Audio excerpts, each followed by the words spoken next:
தாமிரபரணி ஆற்றில் வெள்ளப்பெருக்கு ஏற்பட்டுள்ளதால் பொதுமக்கள் பாதுகாப்பாக இருக்க அறிவுறுத்தப்பட்டுள்ளது. தமிழகம் முழுவதும் வடகிழக்கு பருவமழை தீவிரமடைந்துள்ளது.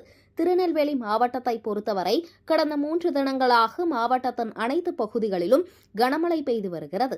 குறிப்பாக மாவட்டத்தின் பாபநாசம் அணைப்பகுதியில் கனமழை பெய்து வருவதால் நீர்வரத்து தொடர்ந்து அதிகரித்து வருகிறது. பாபநாசம் அணைக்கு வினாடிக்கு 6178 கன அடி தண்ணீர் வந்து கொண்டிருக்கிறது. இதன் காரணமாக அணையின் நீர்மட்டம் ஒரே நாளில் 6.5 அடி உயர்ந்துள்ளது.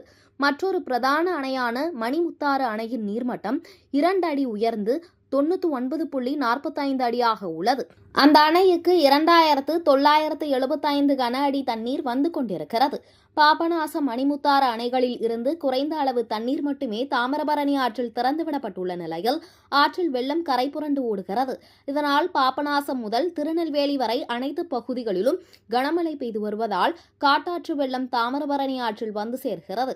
மேலும் தாமிரபரணி ஆற்றில் தண்ணீர் வரத்து அதிகரித்து இரு கரைகளையும் தொட்டபடி வெள்ள நீர் செல்வதால் பொதுமக்கள் பாதுகாப்பாக இருக்க அறிவுறுத்தப்பட்டுள்ளது.